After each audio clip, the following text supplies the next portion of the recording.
Okay. Good evening, everyone. This is Emily, the KPB program coordinator here. Tonight we have the first part of our three-part garden series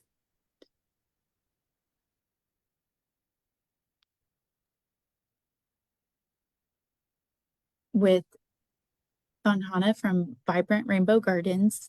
Vandhana is the founder of Vibrant Rainbow Gardens, a Gulf Coast-based organic garden educator and permaculture designer.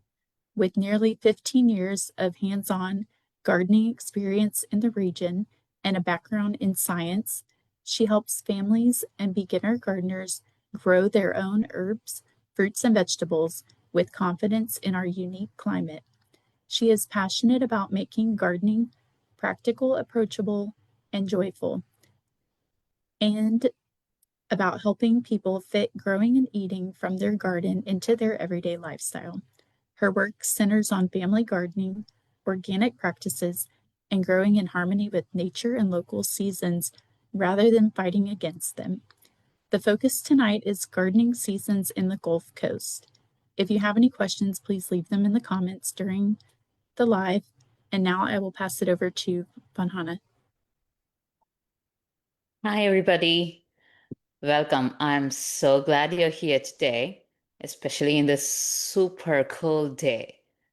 I hope you have a cup of warm tea or hot chocolate in your hands. And for the next hour, I will be talking about gardening seasons in our wild, wonderful Gulf Coast.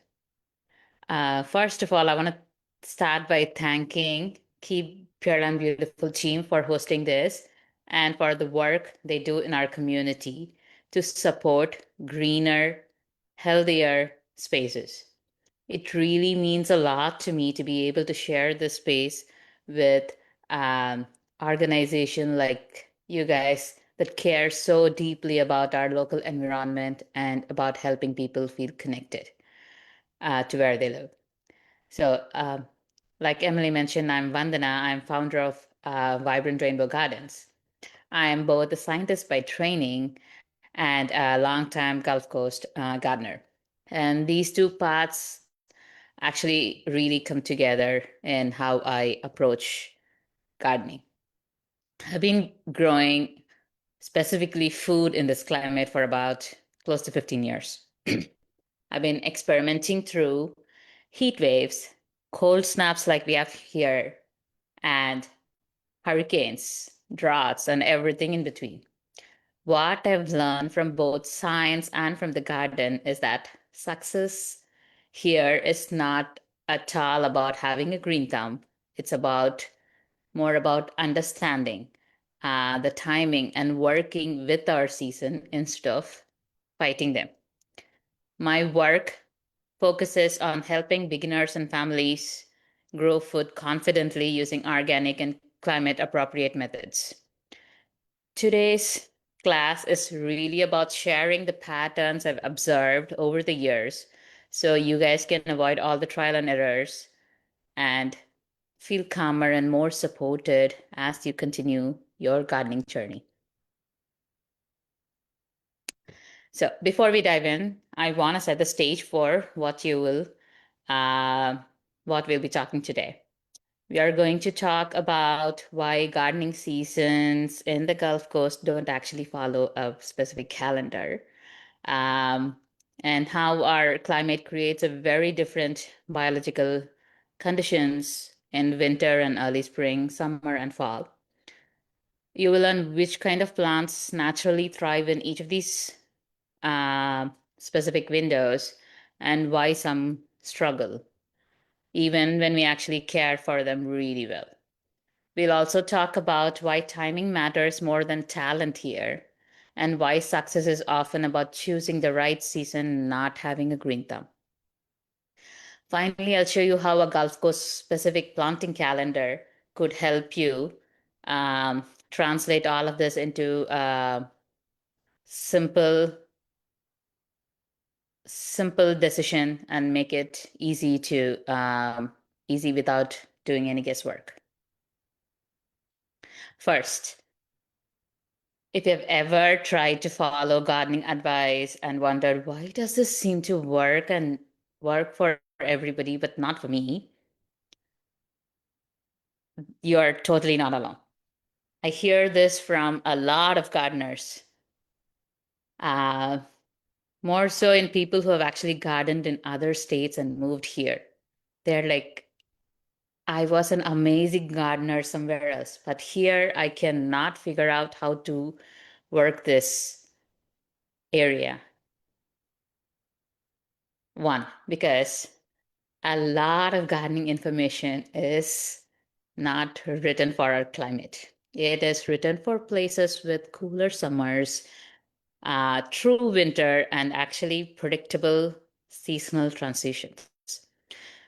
Our climate is completely different. We have long heat, very high humidity, short cold spells, and really cold. It gets really cold. And our growing windows do not line up with traditional garden calendars. When something struggles, it's usually because doesn't mean you don't have a green thumb or you are really bad at gardening. It's because our timing and climate wasn't a match for the plants you're trying to grow. So it is really funny because it's actually true. Our weather is basically almost summer, some summer, a lot of more summer, and then we end up with like crazy cold spells like today and yesterday. It's basically a roller coaster, a kind of a whirlwind between the seasons. From a plant's point of view, it's these fast swings, long heat, and very short, really cold spells mean they don't actually experience any predictable seasons the way plants do in other regions, actually. That's why gardening season here is about watching the condition and not just dates on a calendar. One of the most important things I want to share today is that success with gardening in the Gulf Coast is more from timing than from talent. Every plant has a comfortable range.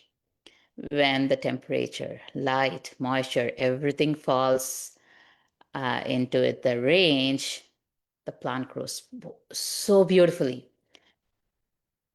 It produces, it grows efficiently, it resists pests better, and it produces so well. And when conditions fall outside of that range, the plant becomes so stressed, it gets full of pests, and no matter how much care you give and whatever you spray, they don't recover. So our job as gardeners, as climate conscious gardener, is to not to force the plant to survive our climate. It's to place them in windows where the plant thrives and the climate naturally supports them.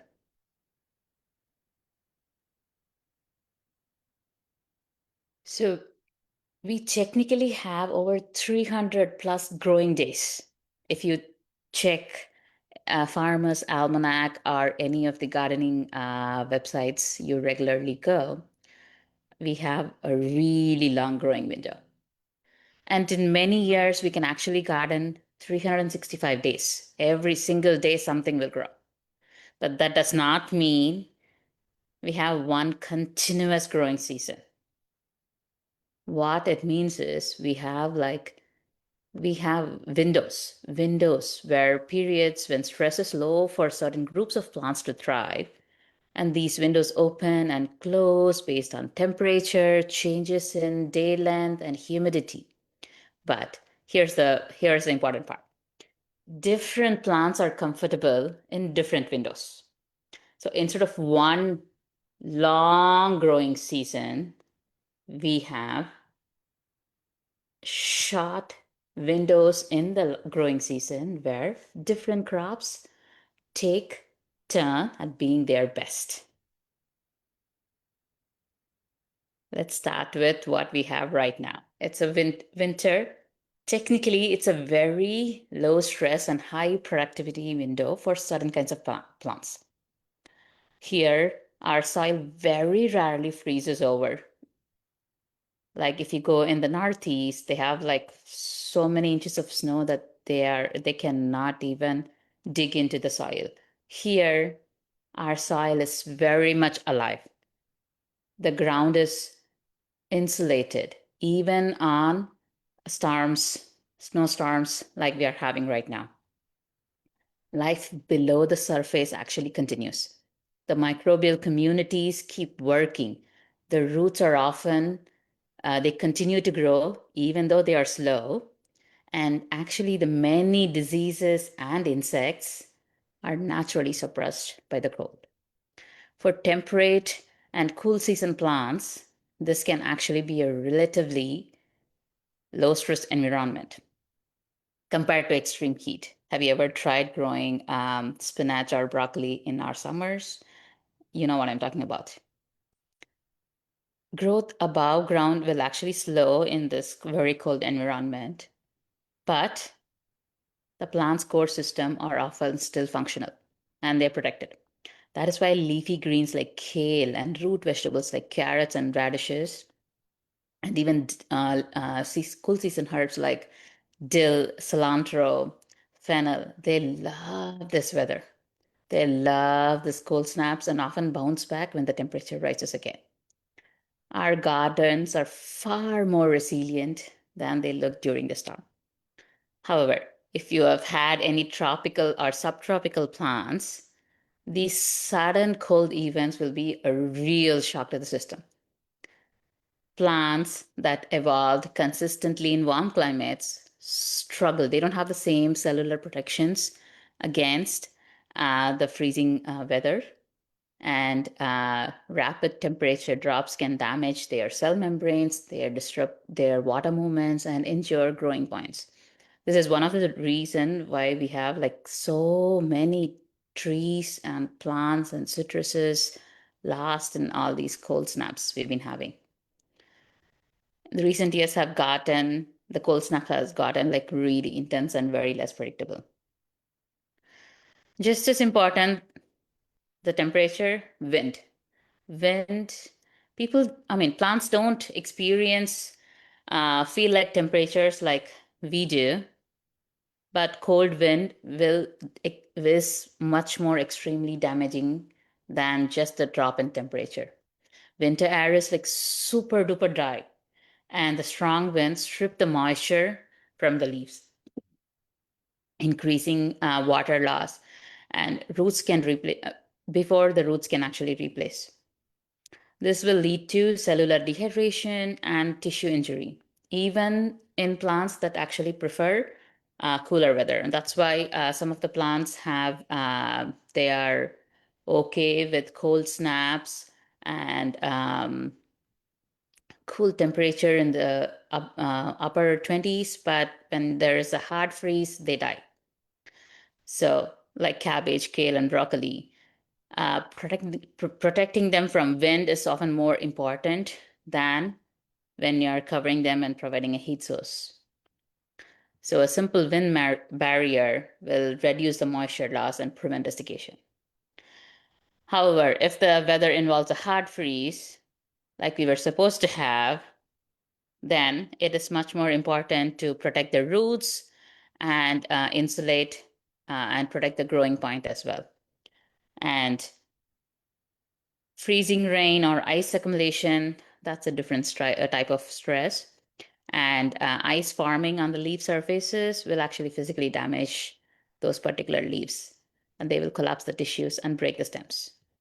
So winter protection is not a one size fits for all, but it does depend on the type of event.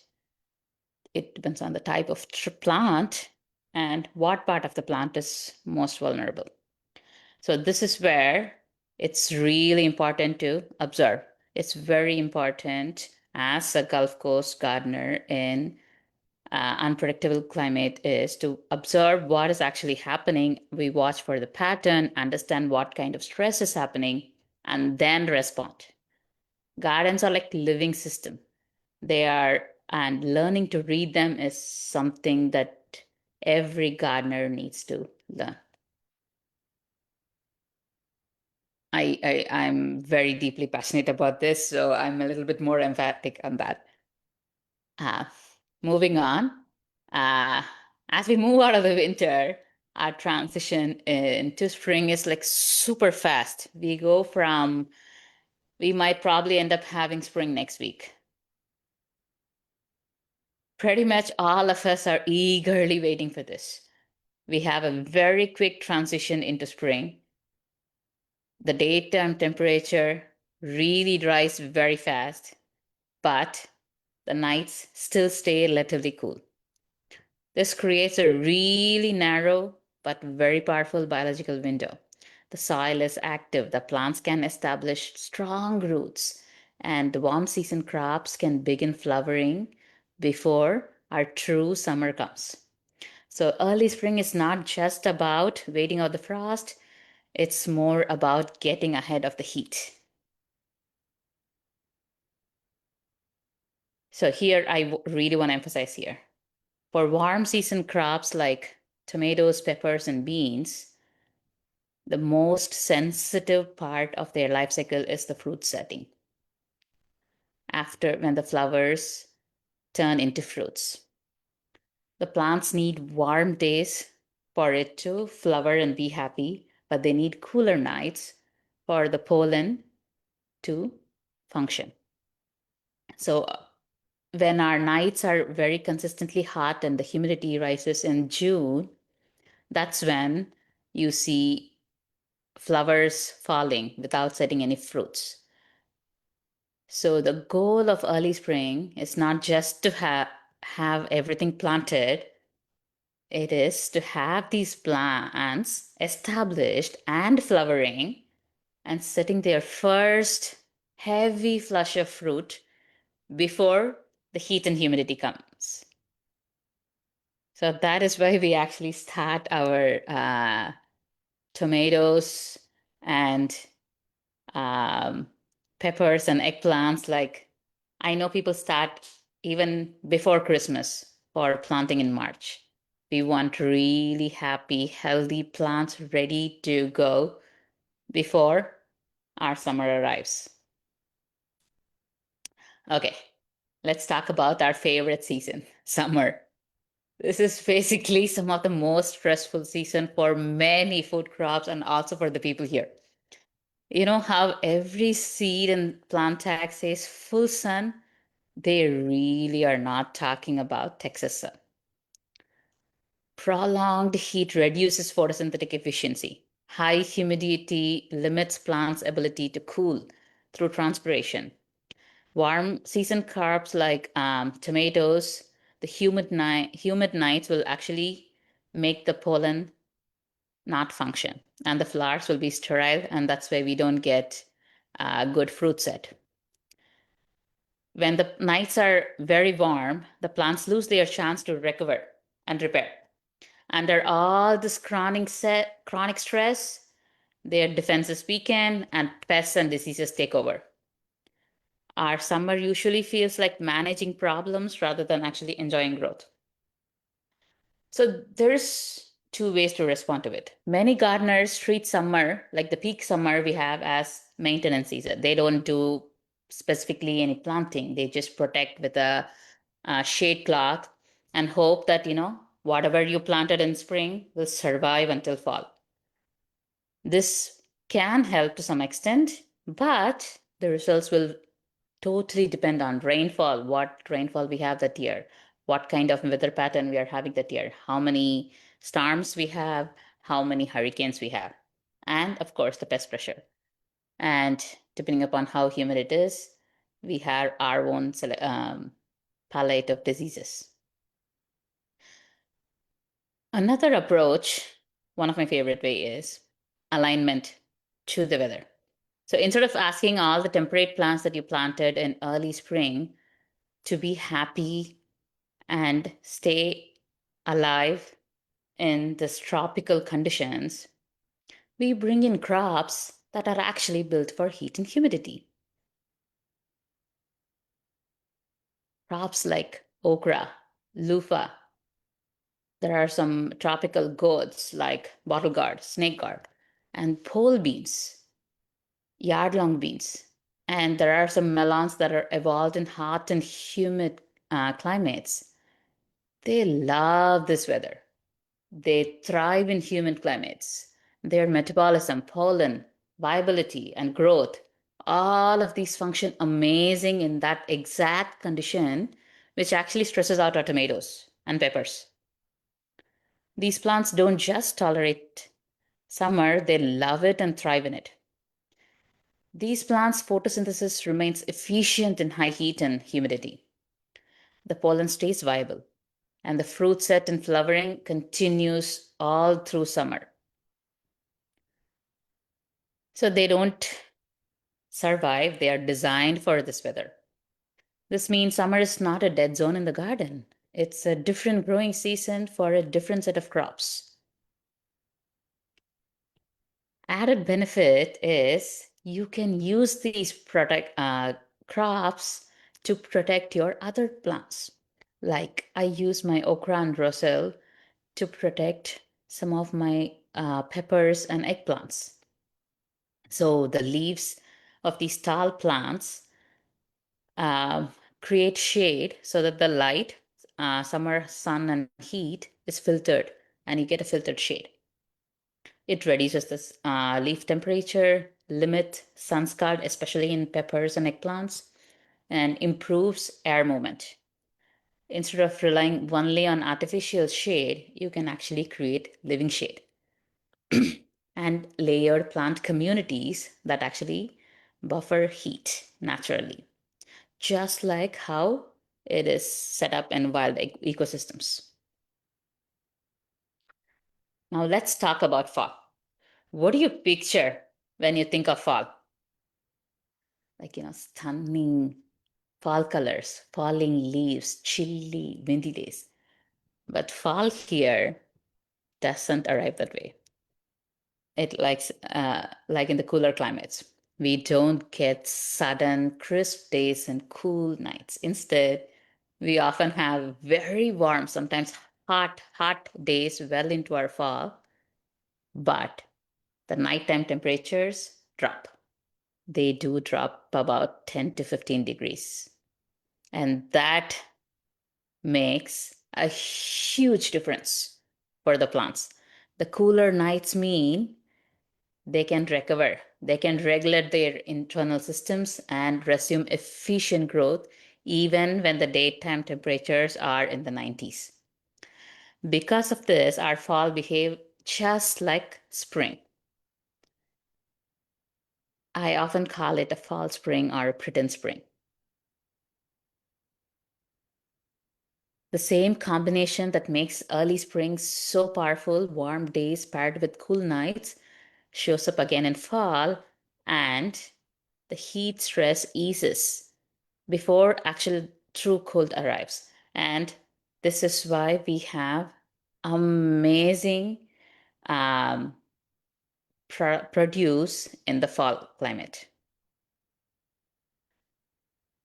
The same set of crops that performed in early spring will grow amazingly and produce beautifully in our fall.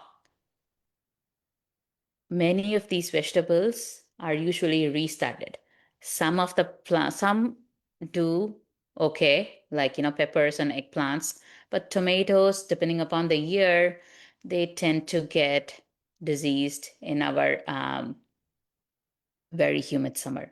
But if you manage to protect them, they do thrive and they do produce very well in the fall. Fall gardens are incredibly productive. Even though the rest of the country is like winding their gardening down, we have like bumper crops sometimes well into January. I'm pretty sure a lot of us picked a lot of tomatoes and peppers and eggplants even last week before our cold front came. So when you step back and look at the whole year biologically, our cycle becomes very clear. Winter is a low stress window for temperate crops. Early spring is short but super critical window for warm season crops. And then summer is for the tropical window for tropical heat loving plants. Our fall is like a second spring, gentler nights. So you can practically grow the same thing you grew in early spring. And instead of one long growing season, we have a rhythm. And once you learn that rhythm, gardening here starts to feel much more predictable. It's much less stressful and there is no mystery to it. So we've talked about gardening seasons. Now let's talk about what actually guides the plant growth. Plants do not respond to calendar months. They don't know how to read a calendar. They respond to conditions. What truly guides a plant growth is temperature patterns over time, length of daylight, and how cool nights are for recovery, how humid the air is, how much overall stress the plant is experiencing. This is why 2 Marches can feel completely different in the garden from year to year. One might be cool and gentle, and another might jump straight into summer like heat. The plant does not care what date it is, whether it's March 15 or April 15. It just knows that whether it is comfortable or stressed. Once you start thinking in terms of comfort, plant comfort instead of calendar seasons, gardening becomes predictable. And a lot of confusion gardeners feel isn't because gardening is hard, it's because the information systems we rely do not match plant biology first. The stores stock based on national shipping schedules and not on what is ready to plant here.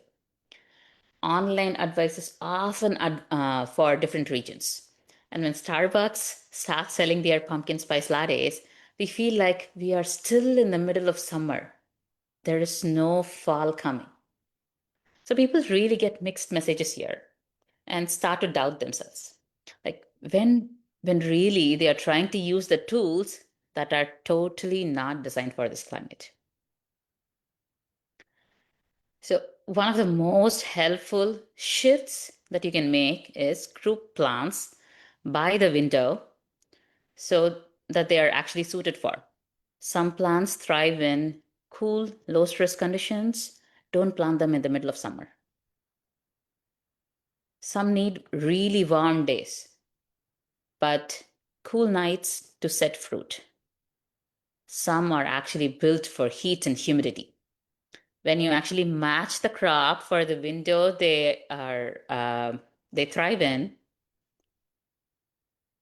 you will get amazing produce.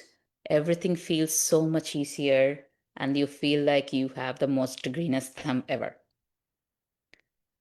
So common thing I really see in a lot of people is people usually planting the right plant but in the wrong window. I've seen people planting papaya in December and January. I've seen people trying to grow lettuce and spinach in middle of August. That really stresses the plant out. It stresses you out. There's no winner here.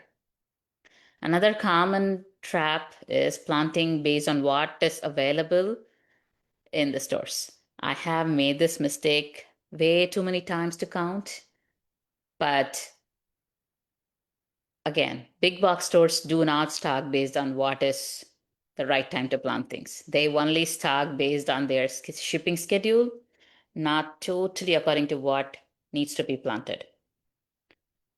There's also this expectation that I don't know from where, but whatever you plant the first time in your garden, like early spring, should carry you the entire year. In cooler climates, that might be okay. Like, a single spring planting will carry you through like all summer. But here it really does not work that much. So, how can you expect one crop that is meant to perform well through winter be okay in spring and then in peak hot, humid summer and then fall? So, different windows will call for different plants. And when the plant struggles, and another common thing I see in a lot of gardeners, when the plant struggles, and many of the gardeners assume it's because they lack the skill.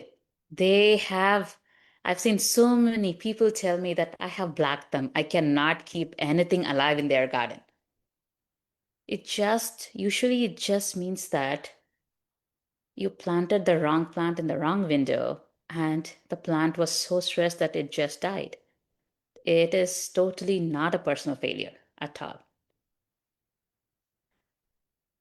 This is where a planting calendar becomes incredibly helpful, not as a rigid schedule, not as a list of chores, but only as a translation tool. What it really does is it takes everything we talked about today, the trends, the days, day length, humidity, stress windows, and into clear visual planting windows. So I created my own Gulf Coast planting calendar after years of gardening here. And when certain crops thrive and when all the timing, when I need to change out the other plants. It is actually designed to help you see at a glance what to plant right now, depending upon what the weather is. So you're not guessing or reacting to what you see at the store. You actually have a plan before you go to a nursery. When you understand the rhythm of our climate and match your plants to the natural windows, the gardening feels amazing, less chaotic, and it feels so productive. Winter and fall becomes your low stress growing season, and early springs become your short but really powerful fruit setting window.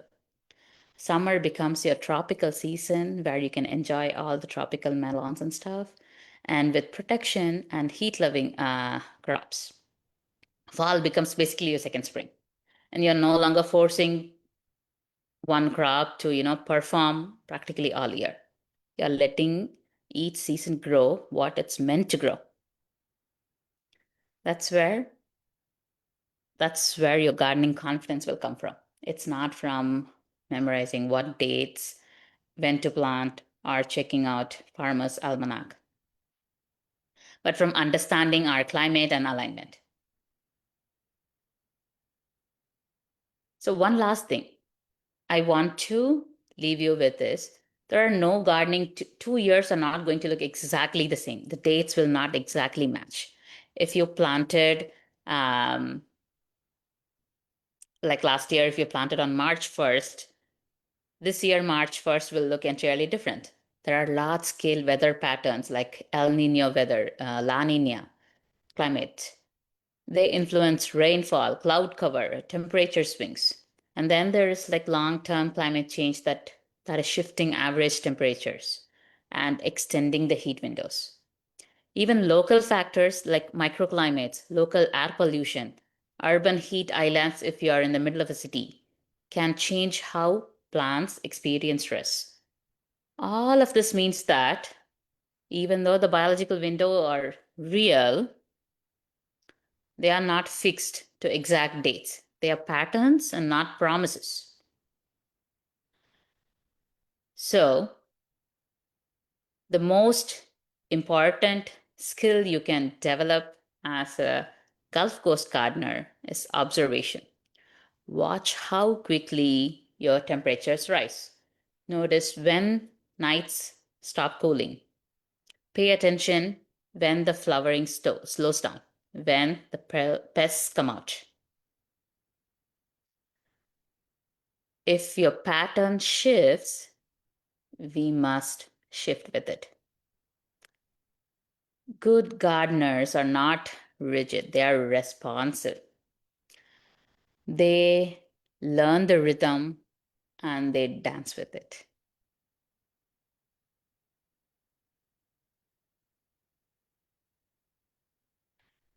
to support you as you start gardening in our Gulf Coast climate instead of fighting with it, I want to share a few resources. First is my Gulf Coast planting calendar. You can scan the QR code and download it, or go to my website and download from there.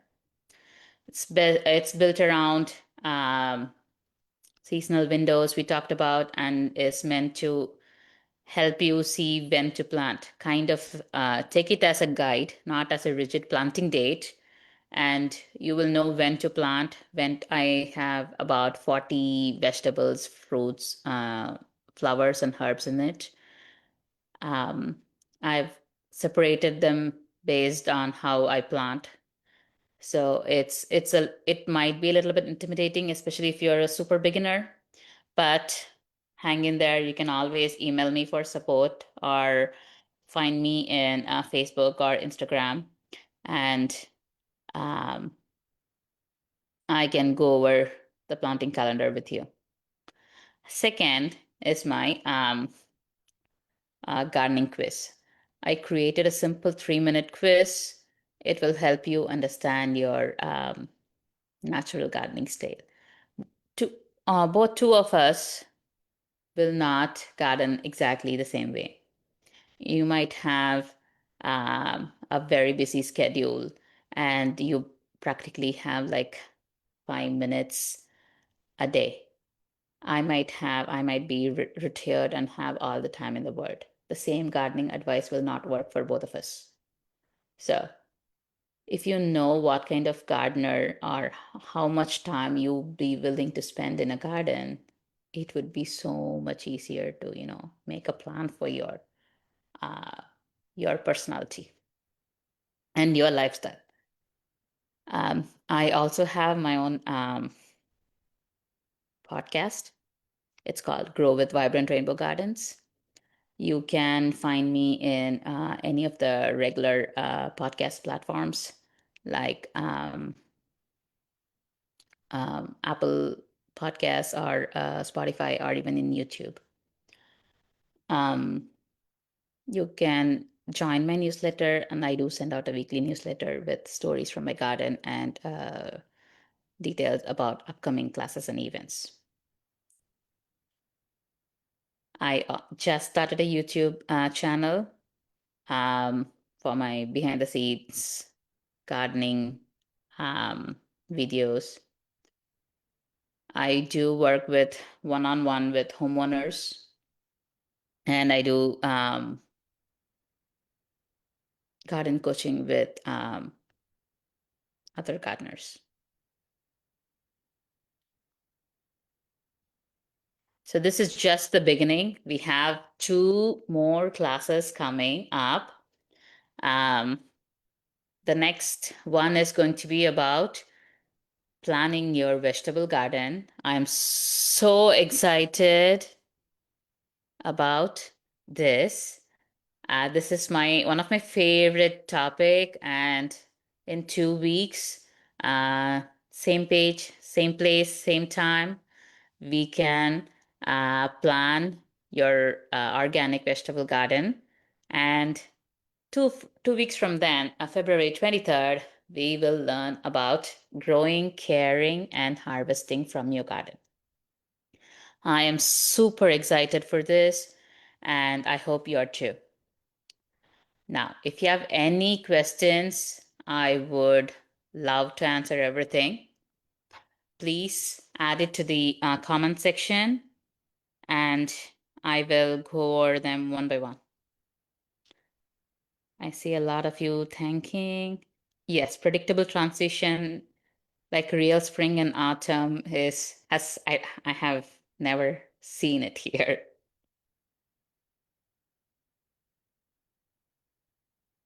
Yeah, my tomatoes were growing like crazy too in the fall.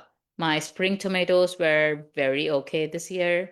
I mean last year, but um, my fall tomatoes were amazing. I even took cuttings and I have them right here. And some of them have already rooted.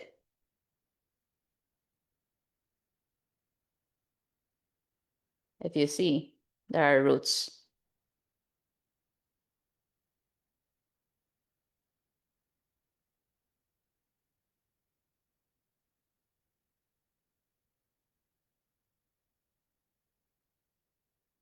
Yes, libraries have amazing resources. And I was so excited.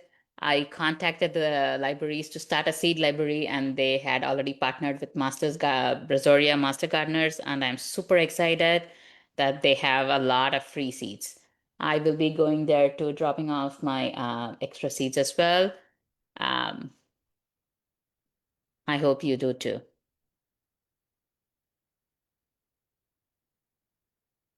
Thank you so much, everybody.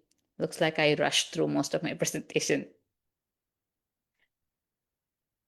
If you have any question, feel free to um, respond in the comments and I will uh, answer them. Uh, some varieties from different parts of the world that will grow well here, like some of the plants I bear from specialty markets. Oh yes, there are during the summer is when the tropical gardening takes like it grows crazy. Like there are loads of melons, bitter melons, bottle gourds. There are some hot season cucumbers like Armenian cucumber, snake cucumber. They grow so amazingly here and produce abundantly. Long beans um, and pole beans do very well in summer here, but the bush beans don't. Um, yes, squashes. I can talk about squashes and the problems with squashes for a whole hour, sometimes days if people let me actually. Squashes are some of the hardest thing to grow here. Um, they they have this pest called squash vine borer. Actually, they have two pests. One is called a squash vine borer, which is a red and black flying moth. They lay eggs on the squash leaves and during the summer, and the larvae actually bury into the stem and eat the plant from inside out. That's the pest you have. And once you have it once, you are going to have it every single year. It's really hard to control, especially if you want to go the organic route. BT does help sometimes, but eventually the plant dies. So I've seen people doing wrapping the stems using pheromones to attract to capture the male moth. There's so many different things you can do, but the best thing you can do is get ahead. Plant really early before the moth comes, harvest, and then take off the plant. Compost it, trash it before the moth arrives, and then plant again when there is another window. That's my best strategy. That's the only strategy I use because I really do not have time to go check the plant and the leaves every single day and kill all the moth. The other pest for squash is a squash bug, which looks like it looks like a stink bug, but it's specific for squash. And they don't have larvae that eat the plants from inside out, but they do kill the squash plant from outside in, I guess. Um, for those tropical plants, some of the nurseries do carry them these days. They are also super easy to grow from seed, and I'm sure a lot of gardeners will be sharing their extra plants in Facebook. Uh, and you can get from them as well. And there's always seed exchange, seed sharing, and a plant exchange that's happening around the town.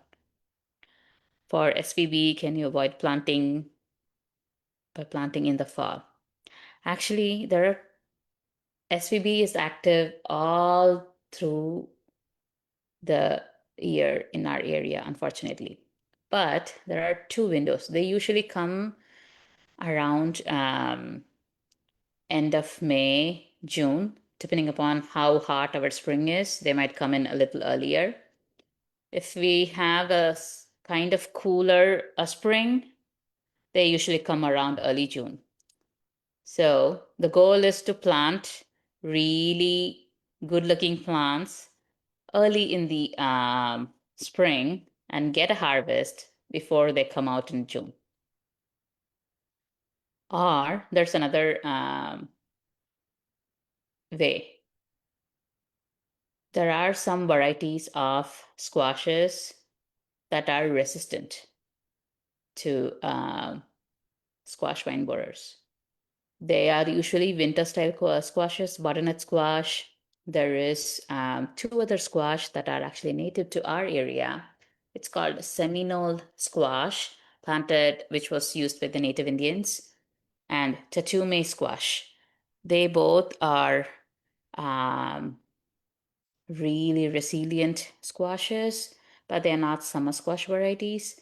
They are more like winter squash that has good storage capacity, and but they are not as sweet as a butternut squash. So if you are willing to explore, those two are really good varieties to try. It's called Seminole squash and Tatume squash.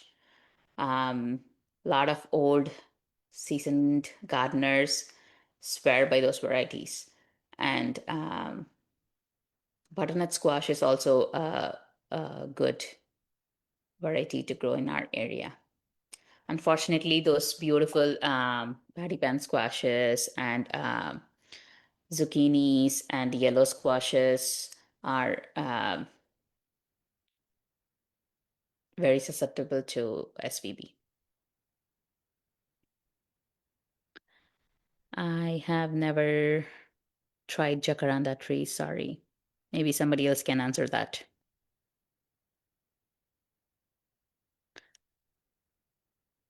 Again, thank you so much for being here and for giving your attention and curiosity to this. And I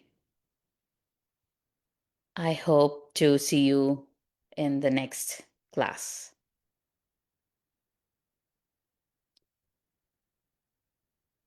See you all. Thank you so much. Thank you, Vandhana, for presenting tonight. We also have some vegetable seeds and flower seeds that HEB was generous to give to us last week. And so, if anybody would like to come by the recycling center, we're open Tuesday through Friday, 9 to 3, Saturdays, 9 to 1. And we'll have some seeds in the front office that we're giving away. And then we also have our Arbor Day tree giveaway this Saturday. So we have 5 different varieties of trees from 9 to 1 on Saturday. And I think That is that's pretty awesome. much it. Thank y'all for joining us and stay warm this week. You too. Thank you all.